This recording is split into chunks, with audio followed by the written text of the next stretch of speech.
शरदजी पाबळे सरांना विनंती, पुणे जिल्हा भद्रक यांना देखील विनंती करते आपणही पुढे यावं आणि आपल्या पूजनानं कार्यक्रमाची सुरुवात करतोय। एकदा जयघोष करूयात। बोला भारत माता की वंदे मातरम। धन्यवाद। Okay sir. मी सर्व मान्यवरांना आता विनंती, मी तुम्हा सगळ्यांचं स्वागत करते। एक दिवसीय कार्यशाळा या ठिकाणी संपन्न होतीये। खऱ्या अर्थानं गेली टाळ्यांचा आवाज येत नाही, मला टाळ्या वाजवल्या, सकाळचे प्रहर आहे। सामाजिक उपक्रमांना देखील हातभार लागला।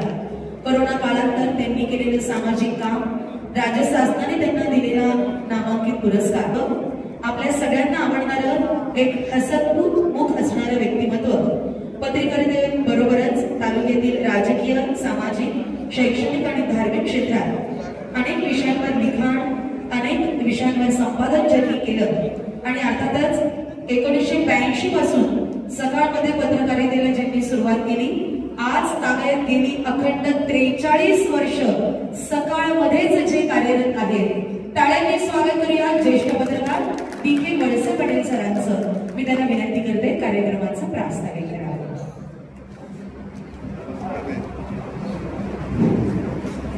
नमस्कार। आंबेगाव तालुका पत्रकार संघाच्या वतीने आंबेगाव, खेड, जुन्नर, शिरूर तालुक्यातील पत्रकारांची एक दिवसीय कार्यशाळा आणि या कार्यशाळेचा शुभारंभ राज्याचे माजी गृहमंत्री आणि गेली अनेक वर्ष पत्रकारांना प्रोत्साहन आणि प्रेरणा देणारे आणि या आंबेगाव तालुक्याची दुष्काळी तालुका अशी असलेली ओळख पुसून टाकून एक पाणीदार तालुका म्हणून राज्यात प्रसिद्ध करण्याचं काम करणारे आमचे मार्गदर्शक, आमचं प्रेरणास्थान आदरणीय DK वळसे पाटील साहेब, ज्या राज्यामध्ये पत्रकारांचं उत्कृष्ट संघटन करून सतत त्यांच्या पाठीमागे धावून येणारे आणि पत्रकार संरक्षण कायदा झाला पाहिजे या मागणीचा पाठपुरावा करून तो मंजूर करण्यात त्यांचं मोठा सहभाग आहे। हे मराठी पत्रकार परिषदेचे मुख्य विश्वस्त आणि आमचे मार्गदर्शक माननीय SM देशमुख, सध्या इलेक्ट्रॉनिक मीडिया मध्ये त्यांचं आपल्याला दररोज दर्शन होतं। विशेषतः ग्रामीण भागातील पत्रकारांना पत्रकारिता कशी करावी याचा आदर्शवत आणि अनेक मान्यवर नेत्यांना सतत योग्य प्रश्न विचारून राज्याच्या हिताला निर्णय घेण्यात भाग पाडणारे TV मराठी, TV9 मराठीचे संपादक उमेशजी कुमावत, ज्यांचं थोड्या वेळात आगमन होणार आहे, ते सकाळ माध्यम समूहाचे मुख्य संपादक निलेशजी खरे, व्यासपीठावर राज्याचे अध्यक्ष शरदरावजी पाबळे, सुनील लोणकर, पत्रकार संघाचे अध्यक्ष संतोष वळसे पाटील, उपाध्यक्ष निलेश कानोर, इलेक्ट्रॉनिक मीडियाचे अध्यक्ष सचिन दोडकर, उपस्थितांमध्ये अनेक मान्यवर आहेत। पत्रकार क्षेत्रातले आमचे परदेशी आहेत, या गावचे सरपंचपद भूषवलेले दत्ता गांजाळे, आदिवासी प्रकल्पाचे प्रकल्प अधिकारी आदरणीय देसाई साहेब आणि प्रत्येकाचं नाव घ्यावं, विशेषतः पंचायत समितीच्या सहाय्यक गट विकास अधिकारी कोल्हे मॅडम या ठिकाणी आहेत, शिरूरचे आमचे पत्रकार आहेत, पुणे जिल्हा दूध संघाचे विद्यमान संचालक आणि आमचे मित्र विष्णू काका हिंगे पाटील, कामगार नेते बाळासाहेब वानखेडे आणि देशभक्त हुतात्मा बाबू बेनू यांच्यावर उत्कृष्ट पुस्तक लिहिणारे आदरणीय प्राध्यापक वसंतराव बाजीराव, कृषी अधिकारी अशोकराव शिंदे, आमच्या सकाळचे प्रतिनिधी म्हणून आलेले संतोषराव, प्रत्येकाचं नाव घ्यावं, एवढे सर्व दिग्गज आहेत। सर्वांचं मी प्रथम आमच्या पत्रकार संघाच्या वतीने सहर्ष स्वागत करतो।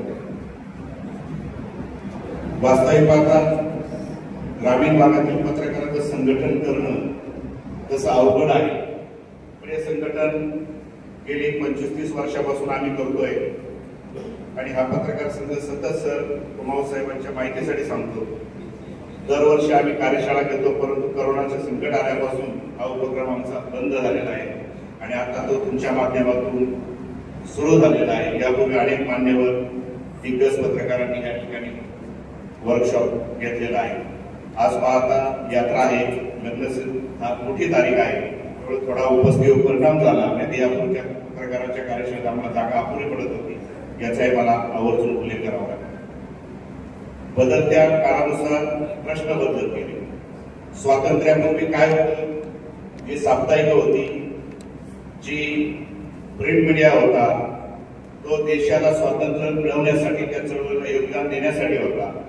आज मात्र काळ बदलत गेला, आजचे प्रश्न पूर्णपणे वेगळे आहेत। आज खऱ्या अर्थानं ग्रामीण भागामध्ये पाण्याचा फार मोठा संघर्ष आहे, पर्यावरणाचा प्रश्न आहे, गावागावामध्ये एकोपा, राष्ट्रीय एकात्मता निर्माण करण्यासाठी प्रशासन आणि पत्रकारांनी एकत्रित काम केलं पाहिजे, ही या पत्रकार संघाची भूमिका आहे। आणि हा पत्रकार संघ अनेक सामाजिक, आरोग्य आणि शैक्षणिक क्षेत्रामध्ये फार मोठं योगदान असलेला हा पत्रकार संघ आहे। विशेष म्हणजे आताच ज्यांचं आगमन झालं ते सकाळ माध्यम समूहाचे मुख्य संपादक आणि साम टीव्हीवर नेहमी आपल्या चर्चेत दिसतात ते आदरणीय निलेशराव खरे साहेब यांचं आपण टाळ्यांच्या गजरामध्ये स्वागत करा। त्यांचं मी सहर्ष स्वागत करतो। श्री क्षेत्र भीमाशंकर परिसरात होते, कुंभाव सर ते दोघेही पण कालपासून, आणि त्यांना या परिसराची फार आवड आहे। मी पुन्हा मूळ मुद्द्याकडे येतो की सर, या भागात जे पाण्याचा संघर्ष आहे, पुढं प्रत्येक गावागावात, तालुक्यामध्ये पाण्याचा संघर्ष सुरू होणार आहे आणि हे पाणी काटकसरीने वापरावं, गावामध्ये पर्यावरणाचा समतोल राखण्यासाठी पुढाकार घ्यावा, त्यासाठी आंबेगाव तालुका पत्रकार संघाचं फार मोठं योगदान आहे। आमच्या पत्रकार संघाने आदर्शगाव बागडी या गावामध्ये राळेगण सिद्धी हिवरे बाजारच्या प्रमाणे ते गाव आदर्श करण्यामध्ये आमच्या पत्रकारांचं फार मोठं योगदान आहे।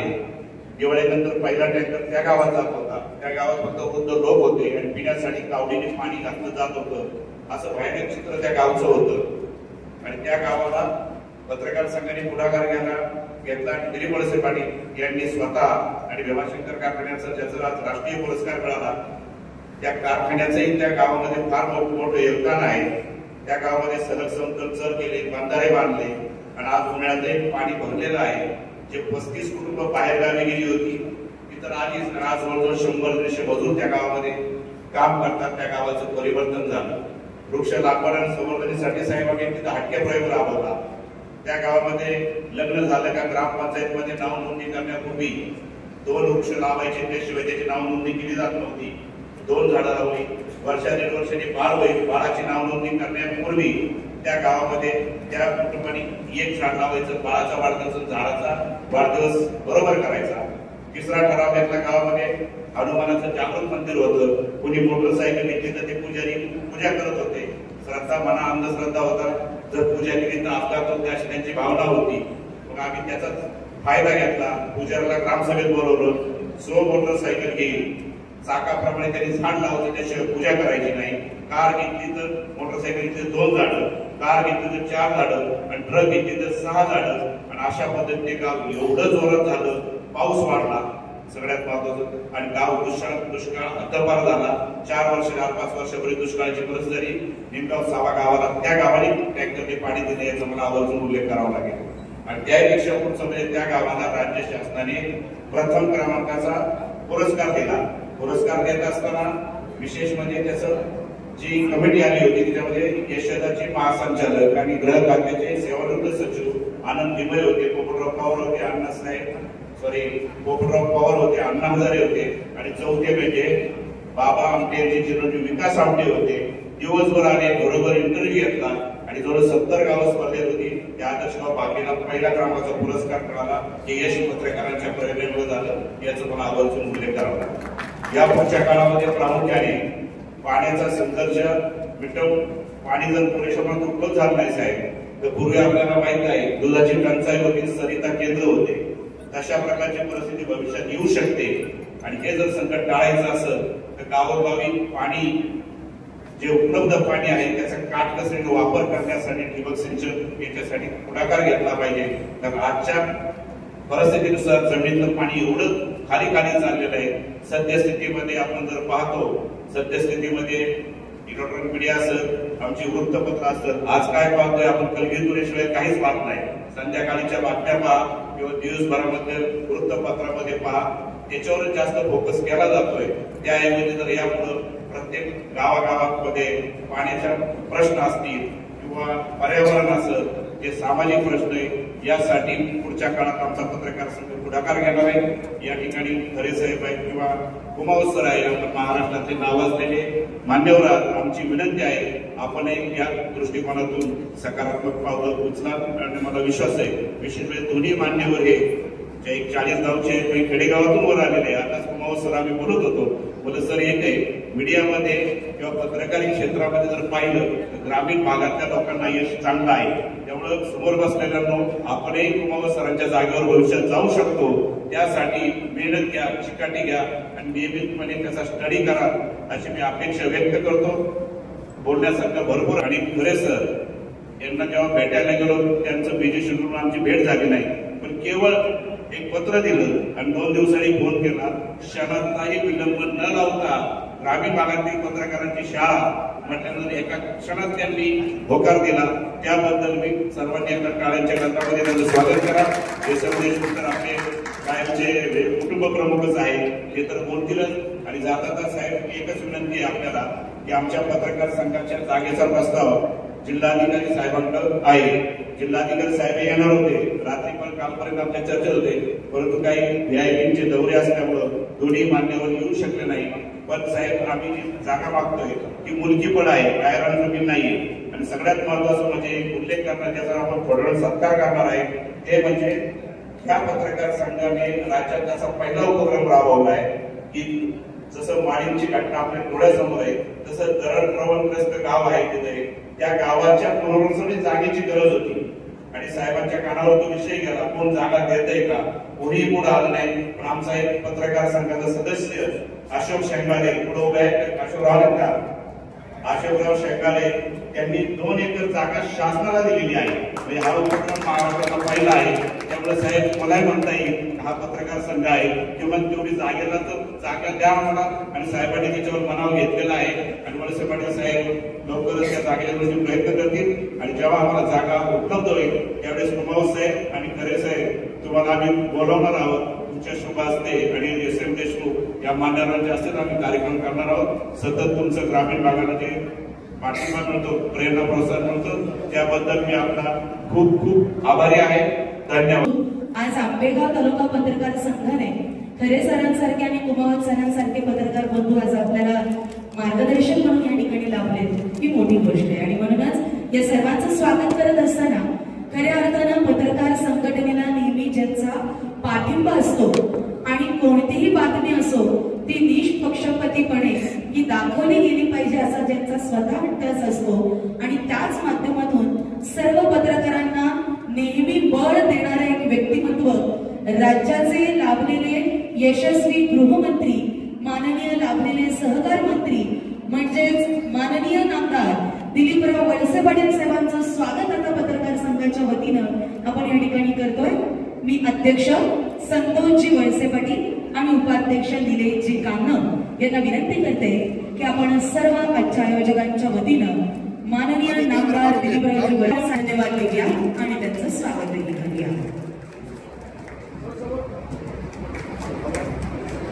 टाळ्यांच्या गजरात स्वागत करूया माननीय नामदार दिलीपरावजी वळसे. त्यांचं मुलाचं मार्गदर्शन लाभतं पत्रकार एस.एम. देशमुख साहेबांचं.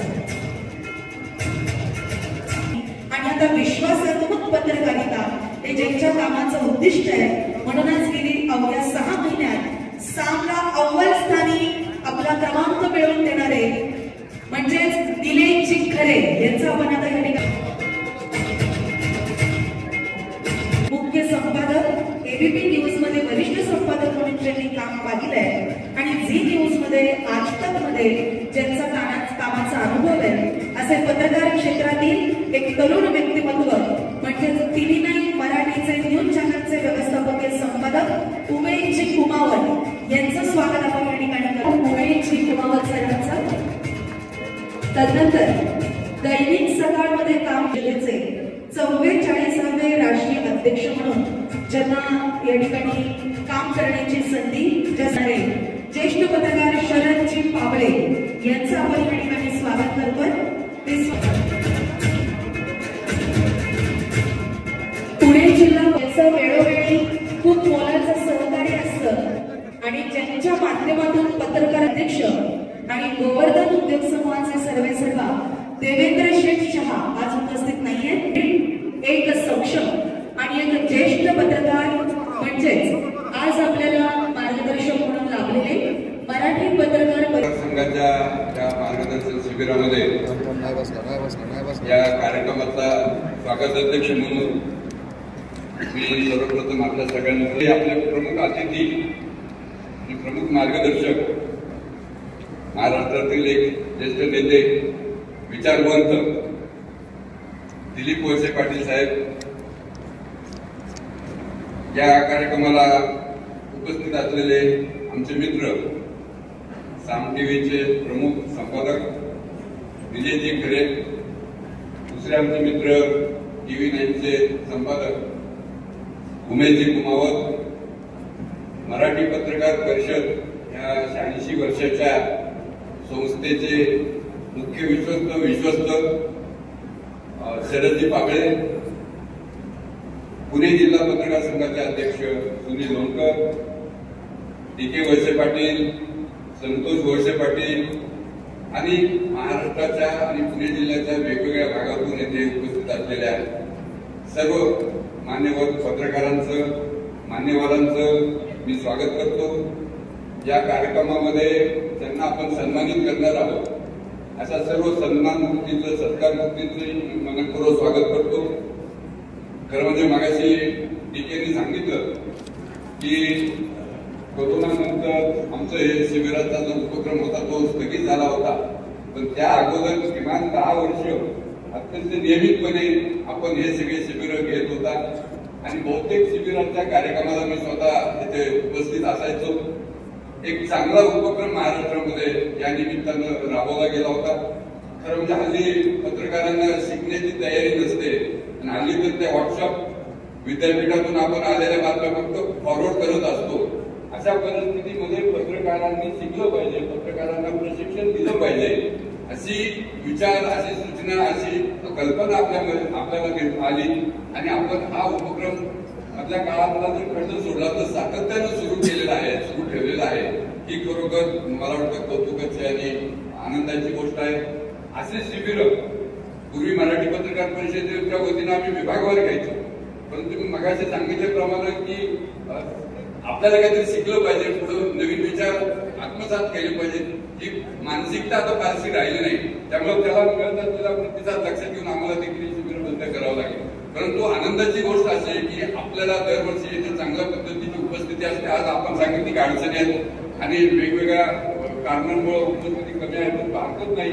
जे आहेत ते खरे दर्दी आहेत, त्यांना काहीतरी शिकायची तयारी आहे त्यांची, अशी भूमिका घेऊन आपल्या या कार्यक्रमाला उपस्थित आहेत. वळसे पाटील साहेब, पत्रकारांचे अनेक प्रश्न आहेत. गेले 2012 पासून आम्ही आपल्याकडं सातत्याने जे इथल्या त्या व्यासपीठावरून मांडत आलेलो आहोत. विशेषतः पत्रकारांवर हल्ले होत आहेत, पत्रकारांच्या पेन्शनचा प्रश्न आहे, पत्रकारांच्या आरोग्याचा प्रश्न आहे. पत्रकार संरक्षण कायद्याच्या बाबतीत आम्ही आपला मनपूर्वक हृदय आभारी आहोत की ज्या वेळेस आम्ही आपल्याकडे हा विषय मांडला त्या वेळेस आपण हाऊसमध्ये या विषयाला आमच्या बाजूनं तिथं आमचे प्रतिनिधी म्हणून तो विषय आपण मांडला आणि तो विषय कसा मंजूर होईल आणि पत्रकार संरक्षण कायदा महाराष्ट्रामध्ये कसा लागू होईल या दृष्टीनं तुम्ही आम्हाला मार्गदर्शन केलं, सहकार्य केलं, त्याबद्दल आम्ही आभारी आहोत. परंतु खंत अशी आहे सर, कायदा 2017ला झाला, परंतु तो कायदा अजूनही महाराष्ट्रामध्ये अस्तित्वात आलेला नाही. कायद्याची अंमलबजावणी जी व्हायला पाहिजे, त्याचं नोटिफिकेशन निघायला पाहिजे. भारताच्या गॅजेटमध्ये तो कायदा प्रसिद्ध झालेला आहे. परंतु महाराष्ट्र सरकारने त्याचं नोटिफिकेशन न काढल्यामुळं आजही हा कायदा फक्त कागदोपत्री आहे, प्रत्यक्षात अंमल होत नाही. हे ज्यावेळेस लोकांच्या लक्षात आलं त्यानंतर गेल्या काही दिवसामध्ये सातत्याने पत्रकारांवरील हल्ल्यांची संख्या वाढली आहे. म्हणजे दर 3 दिवसाला महाराष्ट्रामध्ये एका पत्रकारावर हल्ला होतो आणि हल्ली आणखी एक नवीन ट्रेंड महाराष्ट्रामध्ये निर्माण झालेला आहे. पत्रकारांवर हल्ले केले तर त्या पत्रकारांना लोकांची सहानुभूती मिळते, त्या पत्रकारांच्या बाजूने समाज उभा राहतो. ही गोष्ट ज्यावेळेस हितसंबंधी किंवा जे समाज विघातक समाज कंटक लोक आहेत त्यांच्या लक्षात आली त्यावेळेस पत्रकारांवर खोटे गुन्हे दाखल करून त्यांचा आवाज बंद करण्याचा नवीन एक ट्रेंड महाराष्ट्रामध्ये सुरू झालेला आहे.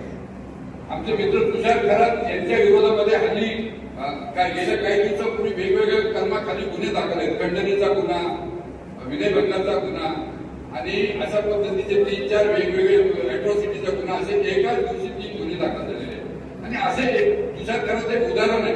परंतु महाराष्ट्राच्या वेगवेगळ्या भागामध्ये अशा पद्धतीचे गुन्हे पत्रकारांवर दाखल करून त्यांचा आवाज बंद करण्याचा एक प्रयत्न सुरू आहे. या विरोधामध्ये देखील आपल्याला संघटितपणे आवाज उठवावा लागेल, त्यांच्या पाठीशी उभा राहण्याची भूमिका घ्यावी लागेल. आणि मला असं वाटतं की ही कायद्याची अंमलबजावणी होत नसल्यामुळे अशा पद्धतीचा एक नवा ट्रेंड सुरू झालेला आहे. वसपाटे साहेब, मी आपल्याला विनंती करेन, आपण सभागृहातले मान्यवर आणि ज्येष्ठ सदस्य आहात, तर आपण आमच्या वतीनं हा विषय जर सभागृहात मांडता आला आणि महाराष्ट्रातल्या पत्रकारांसाठीचा जो हा कायदा आहे तो लागू झाला तर मला असं वाटतं निश्चितपणे महाराष्ट्रातील पत्रकार आपल्या कायमस्वरूपी आपल्या मनात राहतील. महाराष्ट्र सरकारनं केलेला हा कायदा देश पातळीवर राबवला जावा किंवा देशामध्ये लागू व्हावा अशी एक आपली मागणी आहे. आणि यासाठी येत्या 12 आणि 13 तारखेला इंदूरमध्ये आम्ही देशभरातील पत्रकार संघटनांचं एक शिबिर इंदूरला मध्य प्रदेशमध्ये आयोजित केलेलं आहे. तिथल्या लोकांना देखील आपण हे कायदा नेमका काय आहे महाराष्ट्र सरकारने लागू केलेला त्याची माहिती देणार आहोत. आणि या संदर्भामध्ये आम्ही देशाचे जे गृहमंत्री आहेत अमित शहा यांच्याशी देखील आम्ही त्यांच्याशी देखील संपर्क साधलेला आहे आणि त्यांना देखील विनंती केलेली की हा कायदा महाराष्ट्रासह देशामध्ये लागू केला जावा. केंद्र सरकारनं जर हा लागू केला कायदा, केंद्र सरकारनं जर असा कायदा केला तर तो देशभर लागू होईल आणि त्यामुळे वेगवेगळे राज्यांना वेगवेगळ्या स्वरूपाचे हे कायदे करण्याची गरज पडणार नाही. त्यामुळे येत्या 11 आणि 12 तारखेला इंदोरमध्ये ज्यावेळेस आम्ही सगळे एकत्र जमू त्यावेळेस या संदर्भामध्ये देखील आपल्याला आवाज उठवायचा आहे. पत्रकारांच्या पेन्शनचा एक अत्यंत जिव्हाळ्याचा विषय आहे. त्यासाठी देखील 25 वर्ष सातत्याने आपल्याला लढा द्यावा लागला आणि 25 वर्षानंतर सरकारनं पेन्शन योजना महाराष्ट्रामध्ये सुरुवात केलेली आहे. परंतु त्या पेन्शन योजनेचे जे काही नियम आहेत, ज्या काही अटी आहेत त्या एवढ्या जाचक आणि कठीण आहेत की सर्वसामान्य विशेषतः ग्रामीण भागातील पत्रकारांना पेन्शनचा लाभ मिळतच नाही. ते 5 वर्षापूर्वी ही पेन्शन योजना महाराष्ट्रामध्ये सुरुवात झाली. फक्त आतापर्यंत 123 पत्रकारांना या पेन्शन योजनेचा लाभ मिळतो. महाराष्ट्रामध्ये गरजू पत्रकार त्यांचं 60 वर्षाच्या वर वय झालेलं आहे आणि त्यांच्याकडे उपजीविकेचं अन्य साधन कुठले नाही अशा पत्रकारांची संख्या 300च्या वर आहे. परंतु महाराष्ट्र सरकारनं या नियमामध्ये सुधारणा करण्याची गरज आहे. नियम जाचक असल्यामुळे फक्त 123 लोकांना पेन्शन मिळत जाते. महाराष्ट्र सरकारने एक 8 दिवसापूर्वी एक GR काढला आणि पेन्शन जे 11,000 रुपये पेन्शन होतं ते आता 20,000 रुपये पेन्शन केलेलं आहे. जे आनंदाची गोष्ट आहे त्याचं आम्ही स्वागत करतो. परंतु जे पत्रकारांचे अर्ज तांत्रिक कारणामुळे नाकारले जातात की ते नियमात बसत नाहीत म्हणून त्यामुळे त्यामध्ये देखील सुधारणा झाली पाहिजे आणि सर्वसामान्य जे खरे पत्रकार आहेत त्यांना या पेन्शन योजनेचा लाभ मिळाला पाहिजे अशी आपल्याकडे मागणी आहे. सर, आपण त्या संदर्भामध्ये देखील आमची भूमिका शासनाच्या कानावर घालावी अशी आमची विनंती आहे. आणखी एक मुद्दा आहे पत्रकारांच्या आरोग्याचा. पत्रकारांच्या आरोग्यासाठी सरकारची एक शंकरराव चव्हाण आरोग्य निधी नावाचा सरकारने एक उपक्रम सुरू केलेला आहे.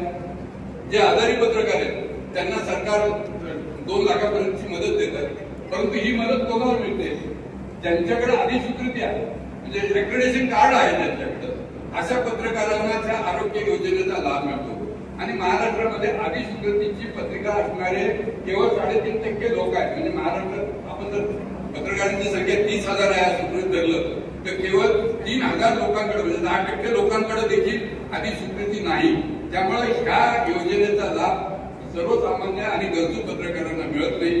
ही देखील एक आपल्यासाठी एक चिंतेची गोष्ट आहे. यामध्ये आणखी एक मुद्दा असा आहे की सरकारनं आरोग्य योजनेसाठीचा निधी मंजूर करताना एक क्रायटेरिया केलेला आहे आणि त्याच्यामध्ये फक्त 22,000 क्लासिफाईड केलेले, म्हणजे त्या 22,000मध्ये जर तुम्हाला एखादा आजार असेल तरच तुम्हाला या योजनेचा लाभ मिळतो.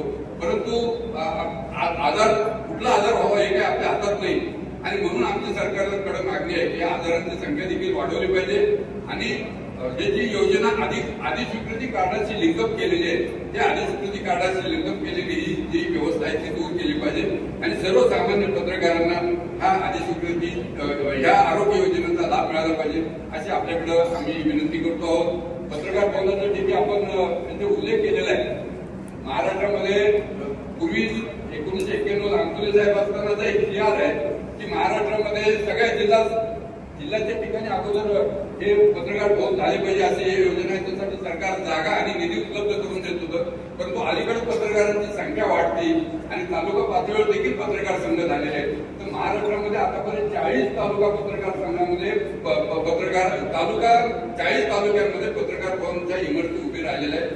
आमची विनंती आहे, जशी टीकेने विनंती केली की सरकारनं आम्हाला इथे पत्रकार भवन आणि पत्रकार गृहनिर्माण दोन्हीसाठी आम्हाला मंचरमध्ये जर जागा दिली तर या मंचर आणि परिसरातल्या पत्रकारांचा निश्चितपणे एक मोठा प्रश्न दूर होऊ शकेल. पत्रकार भवन यासाठी आवश्यक आहे की मंचर आणि भीमाशंकर या सगळ्या परिसरामध्ये सातत्यानं महाराष्ट्रातल्या वेगवेगळ्या भागातून पत्रकार येत असतात. त्यांच्यासाठी जर तुम्ही निवासाची व्यवस्था आपल्याला त्या पत्रकार भवनाकरता आली तर निश्चितपणे आपल्याला त्याचा उपयोग होऊ शकेल. आंबेगाव पत्रकार संघ टीकेने मगाशी सांगितलं काय काय वेगवेगळे उपक्रम राबवले जातात. तर म्हणजे आपण जे उपक्रम राबवतात टीके ते महाराष्ट्रातल्या सगळ्या वेगवेगळ्या तालुका पत्रकार संघांपर्यंत हे उपक्रम आपले पोहोचले पाहिजेत आणि प्रत्येक तालुका पत्रकार संघाने अशा पद्धतीचं सामाजिक कार्य कसं पुढे नेता येईल या दृष्टीने देखील प्रयत्न केला पाहिजे. आपलं मी अभिनंदन करेन आणि आपल्याला आणखी एक विनंती करेन की आम्ही दरवर्षी महाराष्ट्रात जे तालुका पत्रकार संघ चांगलं काम करतात त्या तालुका पत्रकार संघांना पुरस्कार देऊन त्यांना सन्मानित करीत असतो. मागच्या आठवड्यामध्ये सेलूला आपला हा कार्यक्रम झाला. पुढच्या वर्षीचा हा कार्यक्रम आपण मंचरमध्ये घ्यावा आणि मी जाहीर म्हणजे सांगू इच्छितो की निश्चितपणे आपलं काम आपल्या पत्रकार संघाचं काम चांगलं आहे. आपला देखील या पुरस्कारासाठी विचार होऊ शकतो. त्या दृष्टीने देखील आपल्याला मी आश्वस्त करू इच्छितो. वेगवेगळे प्रश्न आहेत, वेगवेगळ्या समस्या आहेत.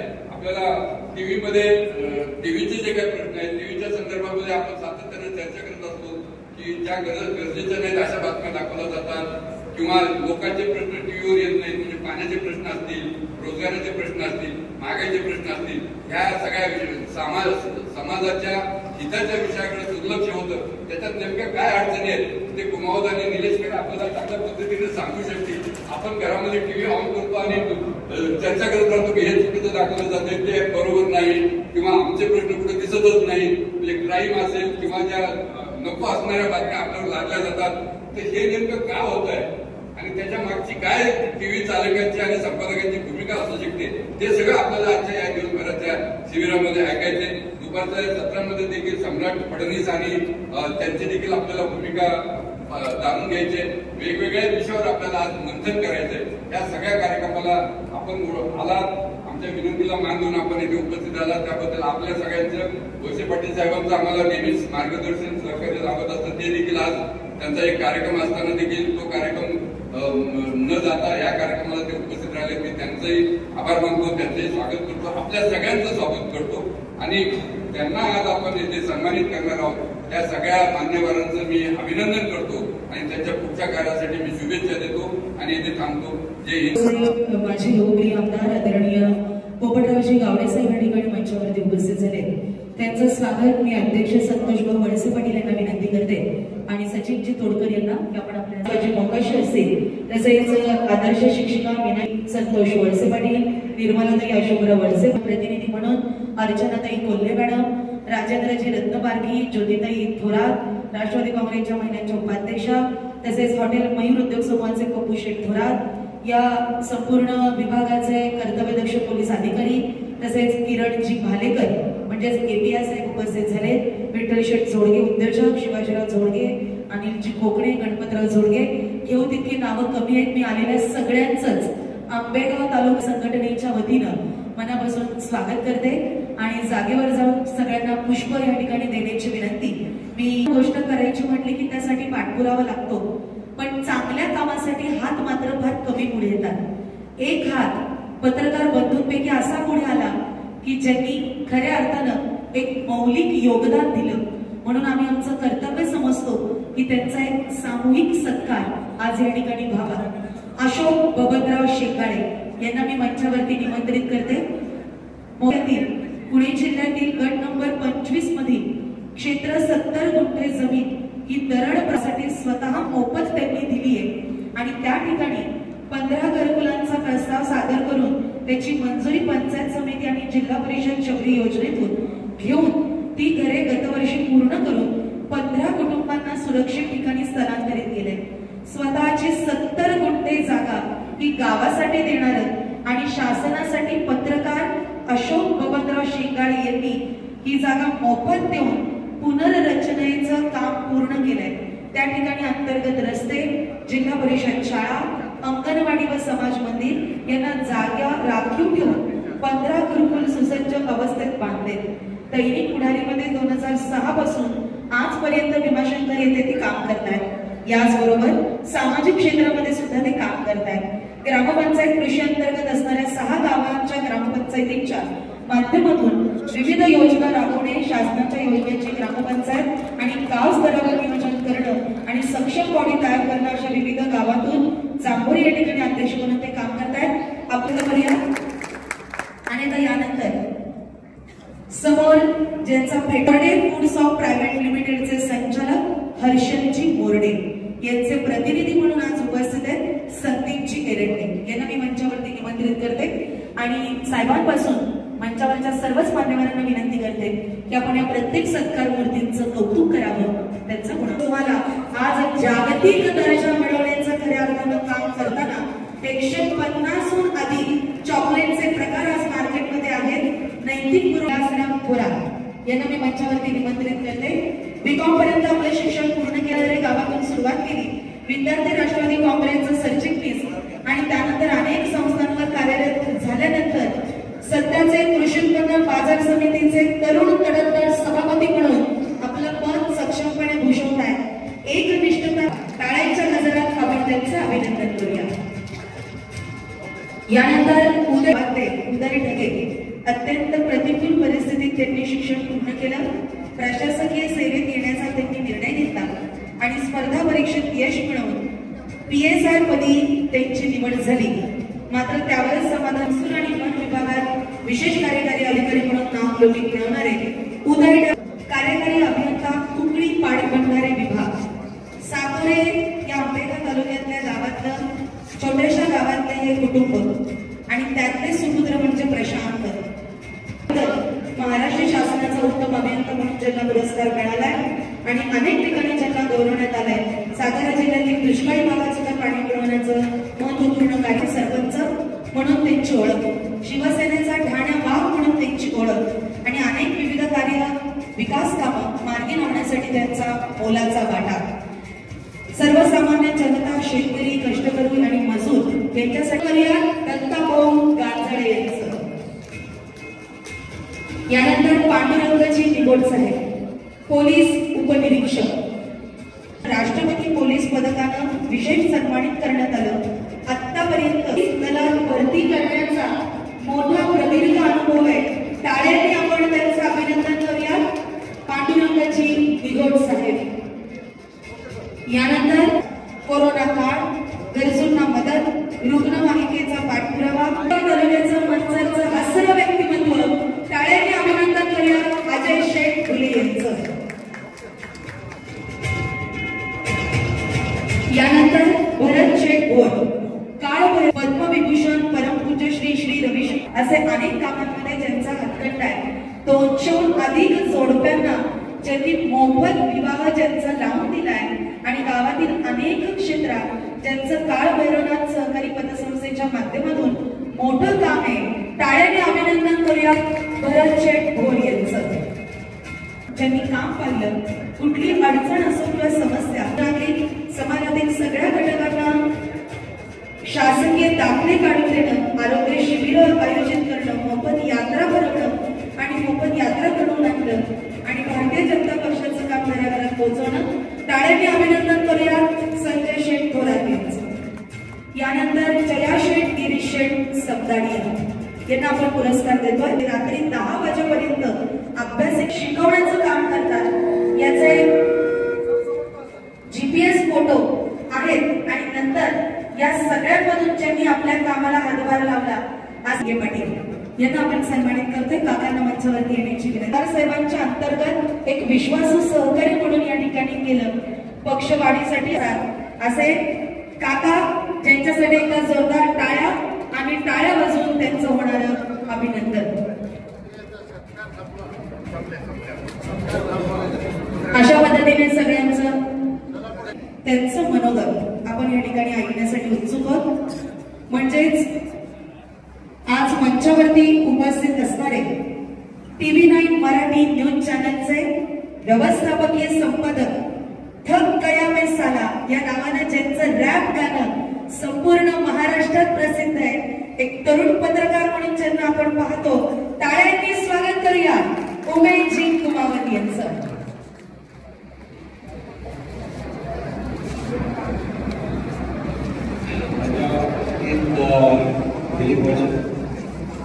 निलेश विखे पाटील अशोक देशमुख आणि इतर मान्यवर. सर्वात अगोदर हे सांगायचं की विखे पाटलांनी मला फोन केला होता की तुम्ही या आणि काहीतरी मार्गदर्शन करा. मी त्यांना म्हटलं की मी काय मार्गदर्शन करू. ग्रामीण पत्रकार मी स्वतः एक गावातून उभा राहतो तिथपर्यंत मुंबईत पोहोचलो. मी स्वतः ग्रामीण पत्रकारांना मला असं वाटतं की ग्रामीण पत्रकारांना मार्गदर्शनाची गरज नाहीये, ते स्वयंभू असतात.